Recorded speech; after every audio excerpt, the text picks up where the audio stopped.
할렐루야. 오늘 수요예배 참석하신 우리 성도 여러분들 진심으로 반갑고 환영합니다. 또한 각자 처소에서 자리에서 먼저 시간 먼저 구별해서 주님께 먼저 예배드리는 우리 성도 여러분들 진심으로 반갑고 환영하고 또 사랑합니다. 우리 시간 예배드리기 전에 함께 찬양하고 우리 예배 문 열었으면 좋겠는데요. 우리 시간 찬양할 때 우리의 하나님이 전능하심을 함께 진실하게 믿으면서 그런 마음을 함께 찬양하면서 우리 예배와 찬양을 열도록 하겠습니다.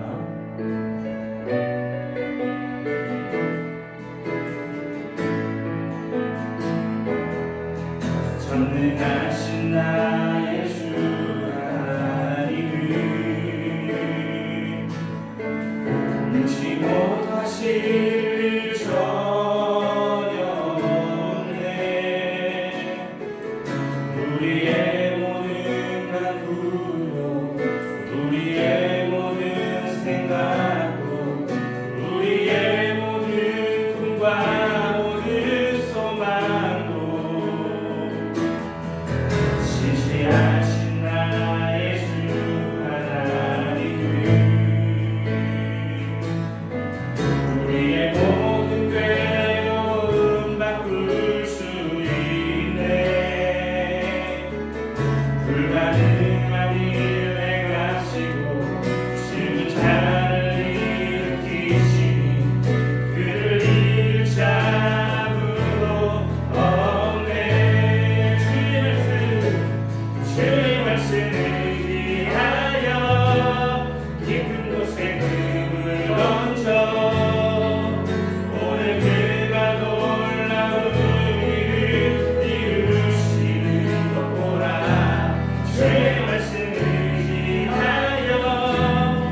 주를 보겠네. 하늘에 계신 주 예수를 영원히 섬기리. 아멘. 박수 치며 사랑합시다. 갈 길을 보이시리. 주 앞에 빨리 나갑시다. 우리를 찾는 구주 예수 도도한 한 번 더 갈 길을 보이시리. 주 앞에 빨리 나갑시다. 우리를 찾는 구주 예수 도도한 시간에 태양 버스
바로 이 시간 하나님을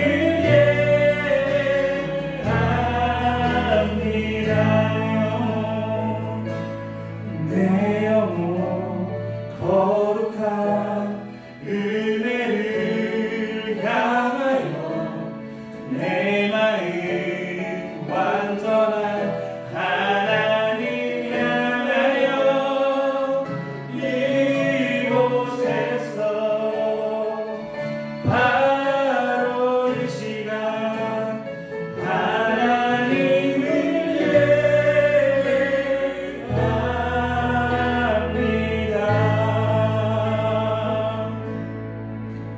아멘. 이 시간 기도에 나오실 때까지 우리 같이 목사님 기도하심으로 기도를 전하도록 하겠습니다. 우리 같이 기도하겠습니다.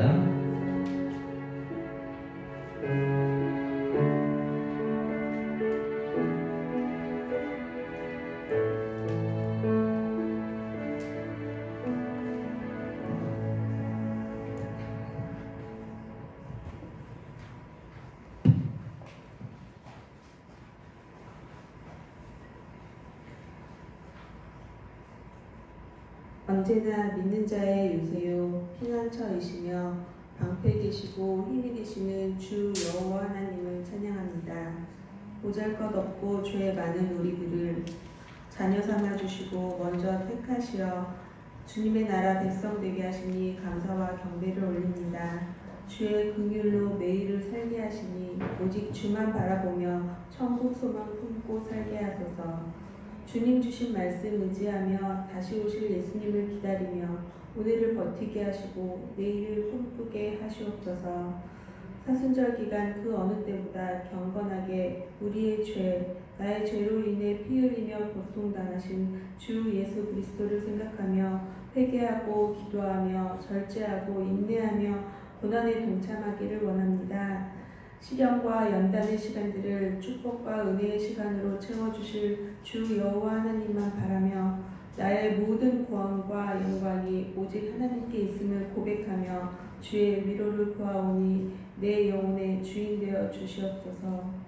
믿음의 지체들이 서로를 위해 기도하며 긍휼의 눈으로 바라보게 하시고 교회 공동체 안에서 분열하지 않고 화합하여 주님 보시기에 아름다운 공동체 시브아니 교회 성도들이 되기를 기도합니다. 서로 품어주고 사랑하며 주님 보여주신 큰 사랑을 행하며 주님 닮아가는 시브아니 교회 성도 되게 하옵소서.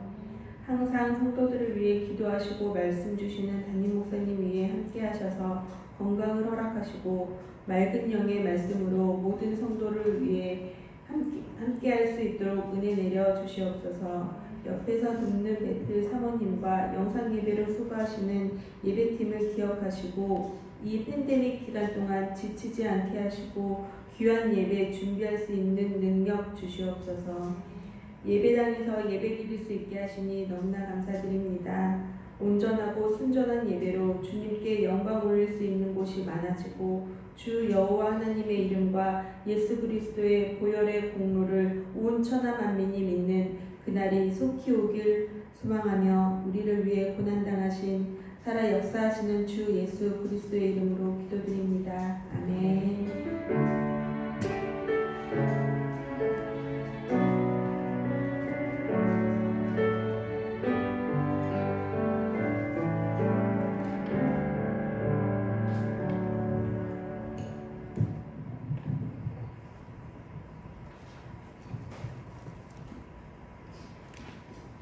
함께 하나님 말씀 보시겠습니다. 시편 60편 1절부터 5절 말씀입니다. 시편 60편 1절로 5절 말씀입니다.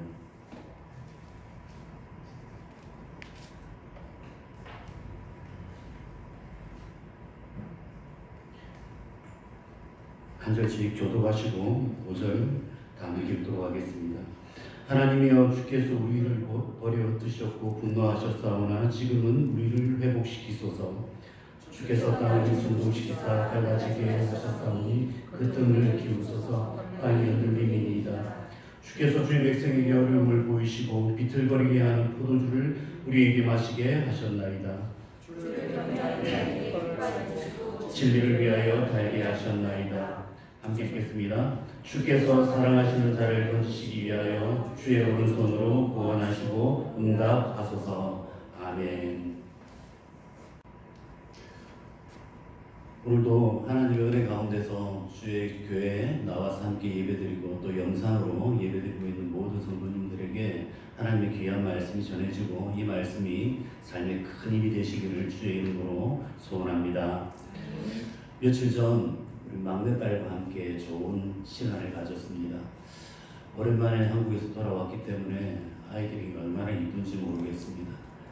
특별히 막내딸은 애교가 많기 때문에 아빠를 잘 따르고 또 아빠와 함께 이렇게 있는 시간을 좋아합니다. 제가 방에 누워서 침대에 이렇게 누워서 이렇게 TV 프로그램을 한 개 보고 있었습니다. 제가 제일 좋아하는 프로그램이 EBS 세계 테마기획인데 이 EBS 세계 테마기획 저기 러시아 흑해편을 보았습니다. 수년 전에 한 내용이지만 제가 보기는 이번에 처음 봤습니다. 너무 행복했고 너무 좋았습니다. 그런데 방문을 열고 누가 쏙 들어오는 것이었습니다. 보니까 막내였습니다. 그래서 얼른 불러서 아빠 옆에 누워라 이렇게 하고 팔베개를 하고 같이 흑해편을 보았는데 2부의 마지막 장면에 있어서 마지막 장면이 어떻게 나왔냐면 그 해지는 석양에 구름이 쫙 끼어 있는데 붉게 물든 그 노을 사이로 비치는 그 해가 너무나도 아름다운 것이었습니다. 그것을 두 명이서 함께 보면서 감탄을 금치 못했죠. 아빠 저기 가고 싶다. 나도 저기 가고 싶다. 너무 아름답다. 세부의 하늘도 참 아름답죠. 세부의 석양도 참 아름답습니다. 근데 그 석양과는 비교가 안 될 정도로 너무 아름다운 석양이었습니다. 두 명이서 이걸 올리고 감탄을 하고 굉장히 행복했던 그런 시간이 있었습니다. 말씀을 준비하면서 그 석양이 갑자기 생각이 났습니다. 해가 미연미어 지는데 만약에 하늘이 깨끗하고 맑다면 그렇게 아름다웠을까? 마치 먹구름과도 같고 붉은 구름과도 같은 그 수많은 구름 가운데에서 비치던 그 태양의 모습이 그렇게 아름다울 수가 있을까? 아마 그렇지 않다고 생각합니다. 우리 인생도 마찬가지입니다. 우리 인생이 아무런 고통과 시련과 아픔이 없다면 그 인생이 그렇게 아름다울 수 있을까? 그런 생각을 해보게 되었던 것이지요. 오늘 10편 60편 말씀을 준비하면서 그렇게 석양을 묵상하며 또 하나님께서 우리에게 주신 그 고난을 묵상을 한번 해보았습니다. 그리고 오늘 이 시편 60편 말씀을 통하여서 고난이 어떠한 유익이 되며 또 이 고난을 맞이하는 성도의 삶의 자세가 어떠해야 되는지를 우리가 말씀을 통해서 한번 살펴보고자 합니다. 팬데믹 가운데 살아가는 모든 사람들, 특별히 성도들에게는 이 고난이, 이 시기가 참 긴 터널 같이 느껴질 것 같습니다.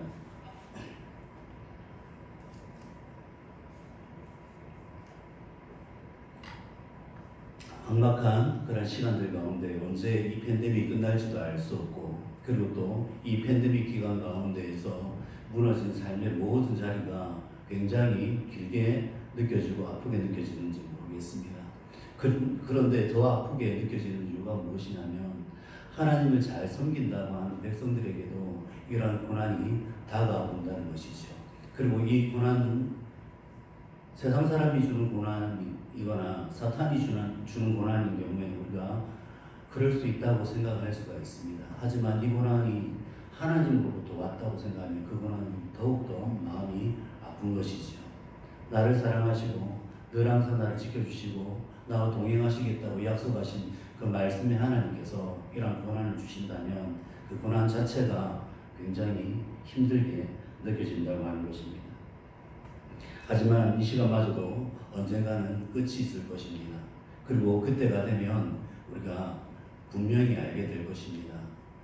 어떠한 사람이 참 믿음의 사람이었는지, 또 어떠한 사람이 가라지였는지 하나님께서 아실 뿐 아니라 우리 역시도 보게 될 것입니다. 지금 현재도 보고 있지 않습니까? 어떤 분이 참으로 신실해 보였습니다. 어떤 성도가 참으로 귀하게 여겨졌습니다. 그리고 그 성도는 넘어지지 않을 것 같았습니다. 그 집사님은 이러한 경우에 일어나실 수 있을 거라 생각했습니다. 그런데 그런 모습을 보이지 않고 결국에는 삶의 자리에서 하나님을 놓쳐버리는 경우를 보게 되죠. 그리고 자신의 삶 가운데서 말씀이 얼마나 중요한지를 깨닫지 못하고 떠나가는 경우를 보게 된다고 하는 것입니다. 다윗의 시편을 통해서 우리는 그의 삶 역시 녹록치 않았음을 보게 됩니다. 다윗이 이 아름다운 시편들을 지었던 때가 언제입니까? 바로 광야의 삶이었을 때였습니다.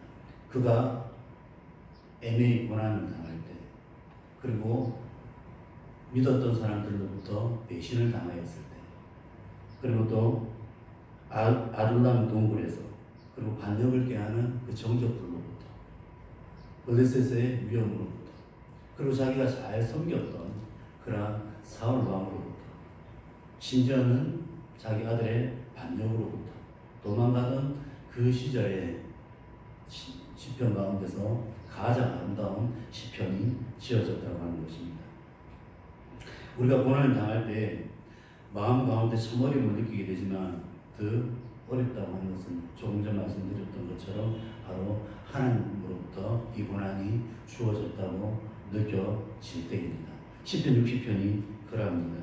이 시편 60편의 내용은 사무엘하 8장과 역대상 18장이 배경을 이루고 있습니다.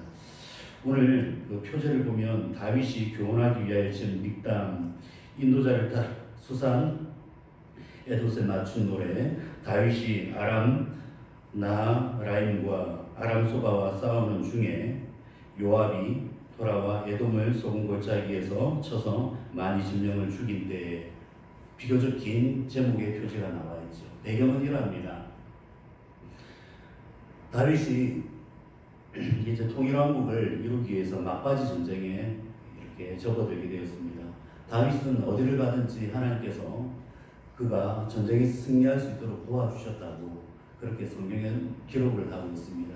이 사무엘 상 8장, 사무엘하 8장을 보면은 6절 14절 말씀에 이렇게 되어 있습니다. 다윗이 어디로 가든지 여호와께서 이기게 하셨더라. 다윗이 어디로 가든지 여호와께서 이기게 하셨더라. 반복적으로 나오고 있죠. 다윗은 백전노장이었습니다. 그리고 이번 전쟁은 바로 북쪽 지방 아람과 그리고 또 암몬이 연합을 이루어서 싸움하는 곳에서 다윗이 거의 다 이제 승리를 차지하게 되는 그 순간이었습니다. 그런데 변수가 생겼습니다. 남쪽 지방에서 그 틈을 타서 북쪽에 전력이 모아져 있는 틈을 타서 에돔이 쳐들어오게 되었던 것이죠. 그래서 남쪽에서 지금 전투가 벌어졌는데 이 전투에서 이스라엘이 패하고 있다는 소식을 북쪽에서 듣게 되었습니다. 이때 다윗이 요압 장군을 보내서 거기에서 소금 골짜기로 유인해서 120,000명을 쳐부셨다. 이런 내용이 바로 오늘 시편의 내용입니다. 역대기와 그리고 사무엘하에서는 18,000명이라고 되어 있고 또 요압 장군이 아니라 아비새 장군으로 나오기도 합니다. 어찌됐든 비교하면서 보는 또 즐거움도 있겠지만 여하튼 오늘 시편 표제에는 요압 장군이 12,000명을 쳐부셨다 이런 이야기로 나와 있는 것이죠. 이 말씀을 통하여서 다윗은 우리에게 무엇을 전해주고자 하는가? 바로 다윗이 그렇게 승승장구할 때에 그가 어쩌면 교만할 수 있는 그 상황에서 그리고 온 이스라엘 전체 나라에서 왕으로 세워지면서 이렇게 스타로 군림할 수 있고 세워질 수 있는 상황 가운데서 하나님께서 그를 시험하셨다는 것을 그가 깨달았다는 것입니다. 내가 잘 될 때가 있습니다. 살아가면서 남들보다 뛰어날 때가 있습니다. 무엇을 하든지 뭐가 잘 되는 경우가 있죠. 교만하기가 쉬울 때입니다.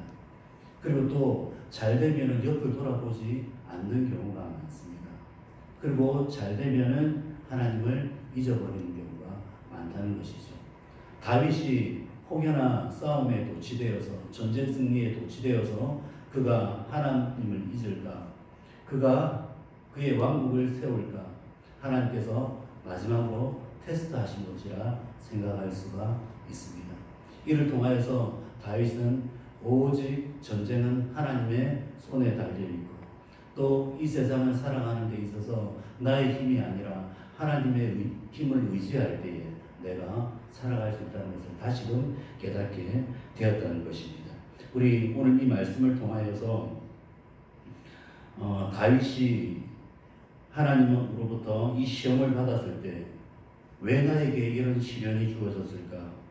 왜 나에게 이런 어려움이 주어졌을까? 그것을 생각한 것이 아니라 결국에는 하나님을 찬양하는 그 다윗의 모습을 통하여서 오늘날 나에게 주어진 또는 우리 공동체에 주어진 이 고난과 같은 시간을 어떻게 이길 수 있는지 한번 살펴보도록 하겠습니다. 본문을 한 절씩 한번 보도록 하겠습니다. 우리 1절부터 3절까지 말씀이 내용이 같은 내용이기 때문에 한번 같이 한번 읽어보도록 하겠습니다. 1절입니다. 하나님이여 주께서 우리를 버려 두셨고 분노하셨사오나 지금은 우리를 회복시키소서. 주께서 땅을 진동시키사 갈라지게 하셨사오니 그 틈을 기우소서. 땅이 흔들리니이다. 주께서 주의 백성의 어려움을 보이시고 비틀거리게 하는 포도주를 아멘. 다윗은 그의 군대가 패배한 것에 대해서 뭐라고 이야기하고 있습니까? 하나님께서 버리셨다. 하나님께서 흩으셨다. 하나님께서 분노하셨다라고 말하고 있습니다. 그리고 땅을 진동시키셨다. 갈라지게 하셨다. 또한 포도주에 취해서 사람이 비틀거리듯이 정신을 차릴 수 없는 상태에 처하게 하셨다라고 말씀하고 있습니다. 여기 1, 2, 3절에서 4, 5절도 마찬가지지만 1, 2, 3절에서 반복되는 단어가 있습니다. 무엇입니까? 주께서. 다른 원수가 아니라 다른 나라가 쳐들어온 것이 아니라 또는 나의 대적이 그렇게 한 것이 아니라 누가 있다고요? 주께서. 하나님께서 친히 그렇게 하셨다는 것이지. 다윗이 지금 고난받을 고통을 받을 그러한 잘못은 저지른 적이 없습니다. 그리고 바세바와의 그 간음 사건은 이후 통일왕국이 이루어지고 난 후의 일이기 때문에 지금 다윗에게는 흠없는 그러한 시간입니다. 그런데 왜 하나님께서 나에게 이렇게 하셨습니까? 다윗은 그렇게 묻지를 않는다는 것이지. 주의 권능의 손에 이 전쟁이 달려있고 내 삶이 달려있는데 하나님께서 나를 치셨습니다. 하나님께서 분노하셨습니다. 하나님께서 흩어버리고 하나님께서 갈라지게 하셨습니다. 하지만 1절 그 부분에 뭐라고 되어 있습니까? 지금은 우리들을 회복시키소서. 우리들을 회복시키소서. 하나님께서 분노하셨다면, 하나님께서 흩으셨다면, 하나님께서 땅을 진동시키고 갈라놓으셨다면 그것을 회복시키시고 메우실 분이 누구시라고요? 바로 하나님이시라는 것이죠.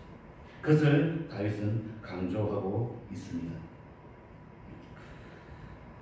왜 나에게, 왜 하필 우리 가정에게, 왜 지금 이 시기에 이렇게 내가 한번 잘 살아보려고 이렇게 애쓰고 있는 이 시기에, 그리고 환경을 바꾸어서 내가 새롭게 한번 시작해 보려고 하는 이 시기에, 우리 자녀가 이제는 성공할 것 같은 이 시기에, 내가 무언가를 잡을 수 있을 것 같은 이 시기에 왜 하필 나에게 이런 고난을 주십니까? 왜 하필 지금 이 시기에 팬데믹이라는 시간을 허락하셨습니까? 이제 조금 살만한데, 이제 무언가 될 것 같은데 왜 하필 이때입니까? 내 자녀 이제 취직할 수 있을 것 같은데, 내 자녀 이제 좋은 것 얻을 수 있을 것 같은데, 내 자녀 이제 결혼할 수 있을 것 같은데 왜 하필 이때 이런 고난을 주십니까? 왜 이때 우리 부모님께서 돌아가십니까?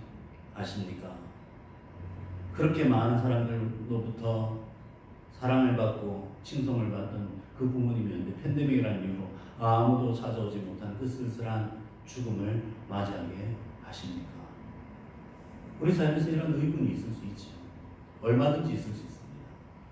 그렇게 의문이 드는 것이 당연합니다. 그런데 그것이 하나님께서 보내신 것이라면, 하나님으로부터 주어지신 것이라면 여러분 어떻게 하시겠습니까? 내 잘못이 아니라, 나의 아픔이 아니라, 나의 고통과 슬픔 때문에 이것이 주어진 것이 아니라 하나님께서 원하셔서 그렇게 하셨다면 여러분들 어떻게 하시겠습니까? 우리는 부족한 인간으로서 하나님께서 하시는 일들을 모두 다 이해하고 깨달을 수는 없습니다. 그런데 거기에 분명한 이유가 있을 것인데 그것을 우리가 알기를 하나님은 바라신다는 것이죠. 다윗은 백전노장이었습니다. 지금까지 경험과 생각을 바탕으로 충분히 이 사태를 진정시키고 그리고 이 사태를 해결해 나갈 수 있었을 것입니다. 그런데 다윗은 누구 앞에 무릎을 꿇습니까? 바로 하나님 앞에 무릎을 꿇는다는 것이죠. 이것이 바로 다윗의 위대함입니다. 다윗은 어린 시절부터 하나님과 동행하는 법을 알았습니다. 그리고 이 세상을 주관하시고 내 삶을 지키시는 분이 누구신지를 다윗은 알았던 것이죠. 그것이 오늘도 빛을 발하게 된 것입니다. 사소한 변화와 사소한 그런 삶의 그러한 변동 가운데서도 우리가 하나님을 의지할 수 있는 이유는 바로 하나님께서 늘 항상 나를 바라보시고 지켜보시기 때문입니다. 우리가 늘 항상 이야기하죠. 하나님께서 예비하셨다. 하나님께서 우리들을 위해 준비하셨다. 여호와 이레 이렇게 이야기합니다. 그런데 이 여호와 이레라고 하는 단어는 준비하셨다고 하는 의미도 있지만 이 원래 단어는 지켜보다, 관찰하다, 바라보다라고 하는 단어입니다. 하나님께서 준비를 하셨다는 것은 하나님께서 늘 항상 나를 바라보고 계시다는 것이죠. 내가 어떠한 아픔 가운데 있는지, 내가 어떤 상황 가운데 있는지 하나님께서 미리 보고 계시다는 것이죠. 지켜보고 계시다는 것이죠. 이러한 상황에서 어떻게 할래? 이러한 상황이 닥쳤을 때 내가 준 이 고통과 고난의 시간 가운데서 너가 어떠한 모습을 보이는지, 어떠한 믿음의 반응을 보이는지 내가 지켜보고 있다는 것이죠. 대부분의 사람들은 문제가 발생하면 가장 먼저 그 이유를 찾습니다. 그리고 분석하기 시작합니다. 그리고 해결책을 찾으려고 애를 씁니다. 그 가운데 자기가 할 수 있는 최선의 것이라 생각하는 것을 합니다. 그것이 무엇입니까? 가지고 있는 힘, 가지고 있는 권력을 사용할 수 있는 사람이라면 그것을 사용합니다. 주변에 믿을 만한 사람이 있다면 그 사람을 이용해서 그 사람을 통하여서 이 문제를 해결하려고 합니다. 돈이 많은 사람은 돈으로 해결하려고 합니다. 건강이 있는 사람은 건강으로 해결하려고 합니다. 특별히 교회에 있는 우리 믿음의 지체들은 착하지요. 세상 사람들에 비해서 참 착합니다. 그렇기 때문에 더 잘 도와주죠. 특별히 우리가 믿는 사람이라고 하면 많이 도와줍니다. 저도 마찬가지입니다. 이렇게 잘 모르는 사람이 이렇게 만나서 어떤 이야기를 할 때 그 사람이 저 본 어게인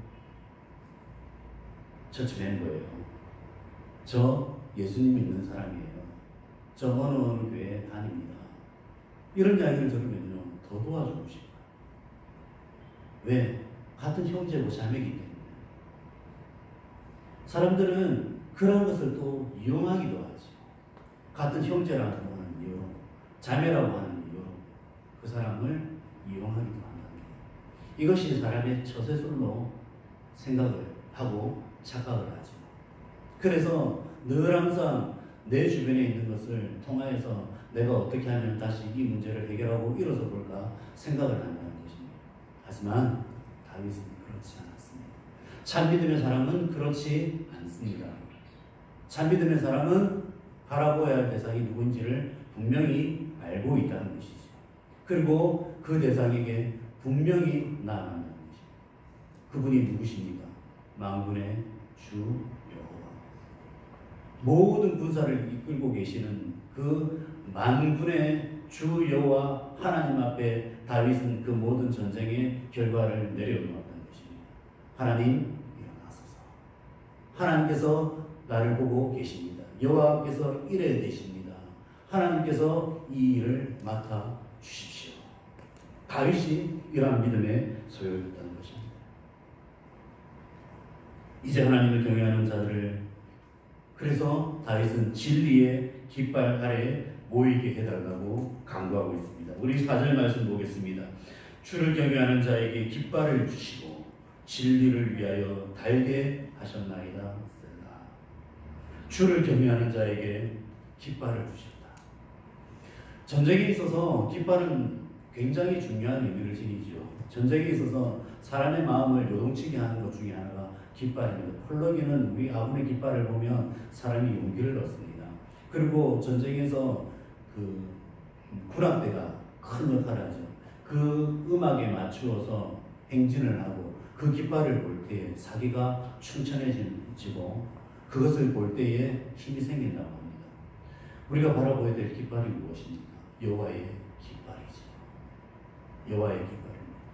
어린 시절 다 그 가을 운동에 참석해 보셨을 것입니다. 참여해 보셨을 거예요. 운동회를 하면 꼭 그 팀을 나눌 때에 천군백군으로 나누지요. 그리고 그 천군백군에게는 영락 없이 정확하게 깃발이 주어집니다. 그리고 손이나 머리에 띠를 하죠. 그것을 보면 전쟁이 시작됩니다. 천군 이겨라, 백군 이겨라.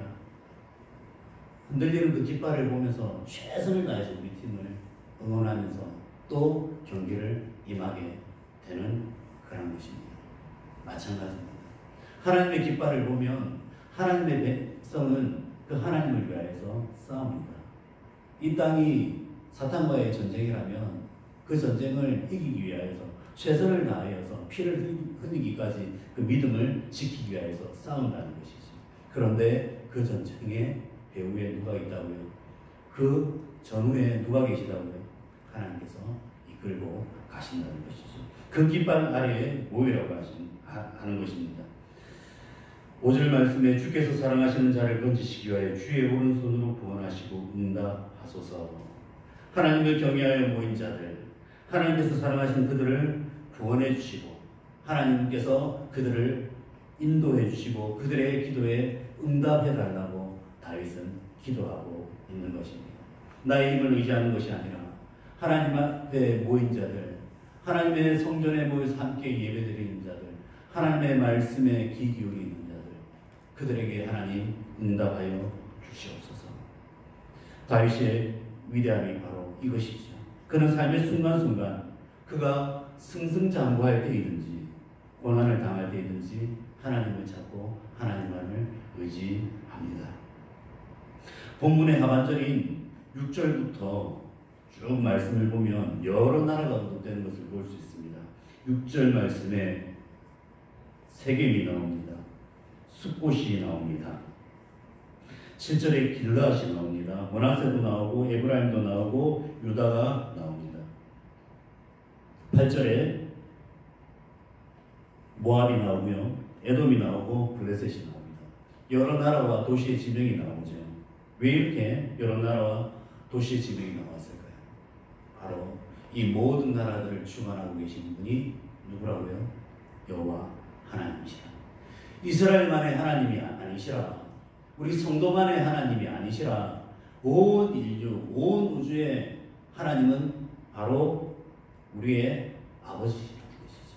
그 하나님께서 이 세상을 주관하시고 이 온 인류와 온 우주 만물을 다스리고 계신다는 것을 보여준다고 하는 것입니다. 우리가 고난당할 때에 우리는 하나님의 도움보다 사람의 도움을 절실하게 찾습니다. 또 사람의 도움뿐 아니라 자신이 가지고 있는 돈, 명예, 경험, 지식 이런 것을 찾죠. 하지만 이런 것들은 잠시 잠깐의 것입니다. 하나님은 온 인류를, 온 우주를 다스리고 지키시는 분이시기 때문에 그 하나님의 도움이 있다면 복음이 있다면 우리가 결코 두려워할 필요가 없는 것이죠. 이 팬데믹이 길게 느껴집니다. 그리고 언제 끝날지 그 터널의 끝이 아직 보이지 않습니다. 점점 내 삶은 쪼그라드는 것 같습니다. 무기력해집니다. 예전이 그립습니다. 하지만 이 모든 구름과 같은 삶 가운데서도 하나님의 빛은 여전히 비치고 있습니다. 그 뒤에서 광선을 바라고 있다는 것이죠. 그때의 그 구름이 찬란하게 빛나는 듯이 우리의 삶도 그러한 줄 믿습니다.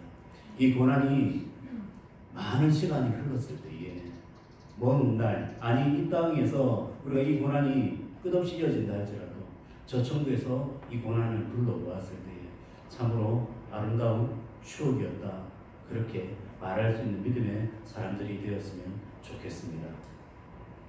20세기의 최고의 기독교 지성인이라고 하는 C.S. 루이스를 잘 알 것입니다. 이 C.S. 루이스가 교수로서 섬길 때에 한 제자가 이 C.S. 루이스에게 묻습니다. 교수님은 무신론자였지요. 그렇다네. 교수님, 그런데 지금은 최고의 기독교의 변증가이고 소설가이고 기독교의 지성인이라고 합니다.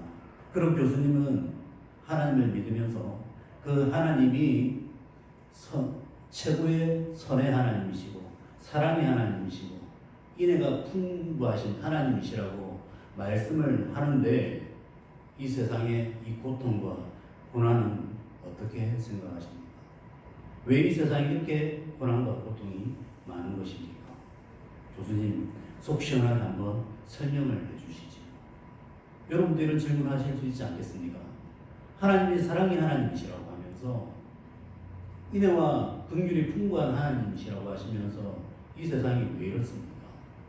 왜 나에게 이런 고통이 다가오고 그렇게 잘 믿는 저 집사님에게 그렇게 하나님을 잘 생긴다고 하는 저분에게 하나님 그런 고통을 주십니까? 이렇게 물을 수 있지 않겠습니까? 이 C.S. 루이스의 답이 완벽한 답은 될 수 있지 않지만 분명히 여러분들에게 영감을 주는 그런 대답이 될 것입니다. C.S. 루이스는 이렇게 이야기합니다. 하나님은 이 세상 가운데 고난을 주시고 고통을 주시는데 그 고난과 고통은 마치 기머거리가 되어버린 듯한 이 세상을 향한 하나님의 메가폰이다. 이렇게 이야기를 했다는 것입니다. 그러면서 설명을 하죠. 하나님께서 수많은 목회자들을 통하여서 또는 성경 말씀을 통하여서 끊임없이 말씀을 해주고 또 세상의 징조들을 통하여서 여러 가지 일들을 통하여서 끊임없이 우리가 깨달을 수 있도록 믿음을 지켜나갈 수 있도록 가르쳐 주심에도 불구하고 우리가 이렇게 말을 듣지 않고 이렇게 믿음 없이 살아간다면 하나님께서 그 기머거리와 같이 되어버린 이 세상 가운데 줄 수 있는 가장 하나님의 큰 선물이 바로 고난이라고 하는 것이죠. 그 고난을 통하여서 하나님께서 우리들을 하나님 곁으로 부르신다는 것입니다. 그래서 마치 기머거리가 되어버린 듯한 이 세상을 향한 하나님의 메가폰이 바로 고난과 고통이라고 하는 것입니다. 여러분들은 어떻습니까? 고난과 고통이 아픕니다. 괴롭습니다. 하지만 그 고난과 고통이 여러분들에게 하나님의 메가폰이 되고 있습니다. 하나님은 여러분들에게 조용히 속삭이고 싶어 하십니다. 하나님은 좋은 것만 여러분에게 주시고 싶어 하십니다. 하나님의 본심이 그라 하십니다. 내 사랑하는 아들, 딸에게 왜 좋은 걸 주고 싶지 않겠습니까? 다 어머니, 아버지시기 때문에 아시지 않습니까? 내 자녀에게 가장 좋은 거 주고 싶지 않습니까? 늘 항상 깨끗하고 남들 보기에 전혀 부끄럽지 않은 그런 것들을 제공해 주고 싶지 않습니다. 그런데 때론 그 아이에게 쓰는 약을 먹입니다. 그 아이에게 때론 매를 듭니다. 그 그 아이에게 때론 힘든 일을 맡깁니다. 왜 그렇습니까? 참된 사람으로 살아가고 이 세상을 이길 힘을 기르기 위해서 그렇게 준다고 하는 것이죠. 본문의 하반절 11절 12절 말씀은 이렇게 말합니다. 우리를 도와 대적을 치게 하소서. 사람의 구원은 헛됨이니이다. 우리가 하나님을 의지하고 용감하게 행하리니 그는 우리의 대적을 밟으실 이심이로다. 사람의 구원이 헛되다고 이야기하고 있습니다. 길앗의 구원도, 므낫세의 구원도, 에브라임의 구원도, 모압과 에돔과 블레셋의 구원도, 유다의 구원도, 모든 것이 헛되다 이렇게 이야기하고 있습니다. 다윗은 실제로 도움을 얻기 위하여서 가드 왕에게 찾아간 적이 있음을 여러분들 말씀을 통해서 배웠을 것입니다. 그 사울의 칼날을 피하기 위해서 가드 왕에게 갔습니다. 그에게 도움을 구했습니다. 하지만 결국 다윗이 경험한 것은 그 왕마저도 자신을 도와줄 수 있는 그러한 영원한 힘이 되어주지 못한다는 것을 깨달았죠. 그래서 그는 다시 돌아오기 위해서 침을 흘리고 미친 척을 하였던 적이 있었습니다. 다윗은 그것을 생각하였던 것입니다. 내가 하나님의 도움을 잊어버렸더니 도움을 줄 수 없는 사람에게 도움을 구하고 때론 나의 적에게까지 도움을 구한 적이 있었다라고 생각하면서 이 시편을 지었겠죠. 여러분 무엇을 의지하십니까? 무엇의 도움을 구하고 있습니까? 다윗의 고백처럼 주님, 사람의 구원은 헛됩니다. 일시적입니다. 오직 하나님께만 구원이 있습니다. 오직 하나님만이 나를 이끄십니다. 나를 강하게 하시고 내가 이 땅 가운데서 사탄과 싸워서 이길 수 있는 그런 믿음을 주시는 분 역시 하나님 여호와 당신입니다. 내가 지식 때문에 힘을 내는 것이 아니라 내가 권력 때문에 내가 가지고 있는 수많은 물질과 여러 가지 내 주변의 배경들로 인하여서 내가 용감하게 이 세상을 살아가는 것이 아니라 여호와 하나님께서 나와 함께 계시고 여호와의 말씀이 나를 붙들고 계시기 때문에 그것으로 내가 용기를 내어 살아간다고 고백할 수 있는 그런 귀한 믿음의 사람들 되셨으면 좋겠습니다. 우리는 잊지 말아야 합니다. 조금 전 말씀드린 것 같이 하나님은 늘 우리들을 지켜보고 계십니다. 어떤 분의 표현과 같이 시퍼렇게 살아서 시퍼렇게 눈을 부릅뜨고 하나님은 지켜보고 계신다는 것이죠. 어디를 가든지 무엇을 하든지 내가 어떤 생각을 하든지 사람은 속일 수 있습니다. 사람에게 거짓말을 할 수 있습니다. 하지만 하나님은 다 보고 계시다는 것이죠. 하나님은 그 사람의 중심을 보고 계신다는 것입니다. 여러분 믿음이 있는 채 할 수 있습니다. 기도할 수 있습니다. 말씀을 듣는 채 할 수 있습니다. 하지만 하나님은 여러분의 중심을 보신다는 것 잊지 마시고 다윗처럼 여호와여 나를 도우소서 응답하옵소서 주의 구원은 영원하십니다. 나를 도우실 자는 여호와 하나님 한 분이십니다. 그렇게 고백하실 수 있는 우리 믿음의 귀한 우리 세마님교회 성도들 되시기를 주님의 이름으로 축원합니다. 우리 찬송가 542장 함께 찬양드리겠습니다.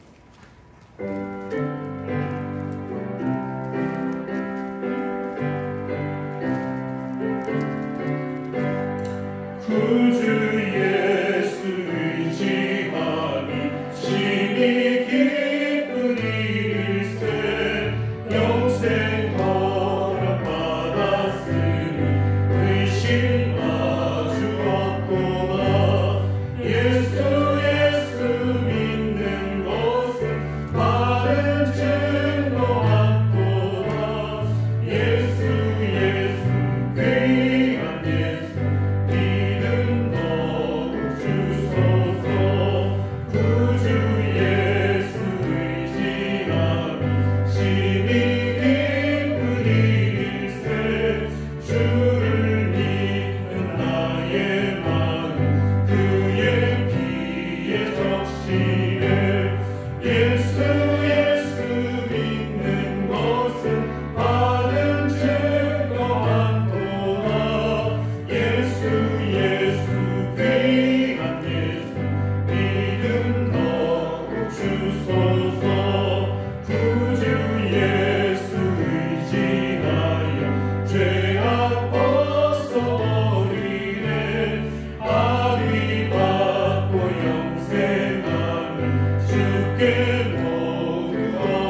용서하신 주 하나님 아버지, 이렇게 힘들고 어려운 시기지만 하나님의 약속의 말씀을 붙잡고 이렇게 하나님의 전에 나와 혹은 영상으로 하나님의 존전에 나와 예배를 드립니다. 하나님, 우리들의 예배가 하나님께 합당한 예배, 우리의 중심으로 아벨과 같이 하나님께 온전한 마음으로 드릴 수 있는 그러한 예배가 되게 하여 주시옵소서. 우리의 겉모습이 아니라 중심을 보시는 하나님께서 우리에게 살아갈 때에 그 삶의 모습이 아니라 그 삶의 중심을 보시는 하나님께서 저희들을 마지막 날 그렇게 심판하시고 또 계수하실 때에 참으로 잘했다, 너의 믿음을 내가 인정한다, 내가 너를 너무나도 아끼고 사랑했다, 그렇게 칭찬 들을 수 있는 저희들 되게 하여 주시옵소서. 이렇게 힘들고 어려운 시기 가운데서도 믿음을 끝까지 지켜나가고 또 선한 싸움을 싸우며 달려가는 주의 귀한 백성들의 기도에 이제 응답하여 주시옵소서. 주 하나님 아버지께서 속히 우리들의 삶을 회복시켜 주시고 또 예전과 같이 다시 잘 되는 그런 은혜가 있게 하여 주시옵소서. 많이 힘들어하는 그런 성도들 하나님께서 찾아가 주셔서 위로해 주시고, 내가 여기 있다, 내가 너희를 바라보고 있다, 또 내가 준비하고 있다, 그렇게 희망과 그렇게 은혜의 말씀으로 위로하여 주시옵소서. 오늘 이 말씀 통하여서 우리가 힘과 위로를 얻습니다. 하나님만이 우리의 도움이시고 깃발이심을 믿습니다. 그 깃발 아래 우리가 섰사오니 하나님께서 복 내려 주시옵소서. 네, 주 하나님의 놀라운 사랑이 우리 가운데 가기를 간절히 원하고 살아계신 예수님의 이름 받들어 기도 올리옵나이다. 아멘. 우리 찬송가 630 주기도문송 함께 찬양드리고 수요일에 마치도록 하겠습니다. 하늘에 계신 아버지, 이름 거룩하사 주님 나라 임하시고 뜻이